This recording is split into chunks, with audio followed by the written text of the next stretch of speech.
Saviez-vous que Pokémon a accompagné et bercé l'enfance de plus d'un d'entre nous? Mais ça ne l'empêche pas d'avoir commis des erreurs incroyablement grosses, passées inaperçues à nos yeux d'enfants. Tout d'abord, dans les jeux vidéo, plusieurs Pokémon ne peuvent pas apprendre certaines capacités alors qu'ils devraient être aptes. Excellent, le Pokémon lécheur ne pouvait pas apprendre l'échouille dans les premiers jeux. Mangriff, capable d'apprendre tranche, taillade, fauchage, play-croix et j'en passe, ne peut pas apprendre coupe. Alors que même Trio Piqueur peut. Vous voyez des griffes chez Trio Piqueur? Ah bon ok. Les familles de Roucoule, Étourmi et Pochijon ne peuvent pas apprendre Pic-Pic. Alors même que la description Pokédex de Roucoups dans Pokémon Verfeuille dit « Il protège son territoire et repousse à coups de bec tout un truc ». Faut vraiment m'expliquer là. Mais c'est bien l'animé qui regorge d'erreurs plus idiotes les unes que les autres. D'abord, des capacités qui ne devraient pas toucher certains types. Comme le direct toxique de Cradopo sur Cisaiox alors que l'acier est immunisé au poison. Et l'attaque tonnerre de Pikachu sur Grolem alors que le sol est immunisé à l'électrique. Ensuite, les Pokémon appelés par leur mauvais nom dans le premier film. Roucoups à la place de Roucarnage. Ce genre de petit orage ne fait pas peur à mon Roucoups. Alakazam à la place d'un sécateur.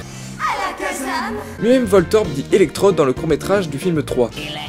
Et puis quitte à inverser des noms de Pokémon, pourquoi pas faire de même avec les attaques? Mais la plus grosse erreur reste la suivante. Dans Pokémon Advance, Sacha, qui doit obtenir tous les badges extrêmes, affronte Greta, experte en Pokémon combat. Bon, Masco se fait rétamer, mais ensuite Sacha a la merveilleuse idée d'utiliser son Ronflex, faible contre ce type. Mais bon, logique de Sacha. Ronflex arrivera à mettre KO Ariyama, par je ne sais quel miracle, mais voyons avec quelle capacité.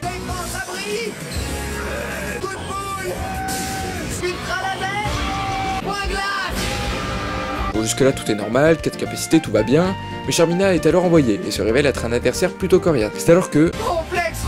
Oh mon dieu, une 5ème capacité. Ouais, alors jusque-là j'avais pensé que seul Alakazam aurait pu, mais bon ok 5, les scénaristes ont dû faire une petite erreur, c'est pas comme s'il y en avait 6. Bon ok là c'est trop. Abri, coup de boule, point glace, ultra laser et enfin repos et plaquage, ça défie un peu les lois de Pokémon. Il y a bien d'autres erreurs que je n'ai pas citées, comme des confusions dans les types des Pokémon, mais je vous les garde au chaud pour un prochain épisode. Mais en attendant tout ça, vous le saviez déjà non?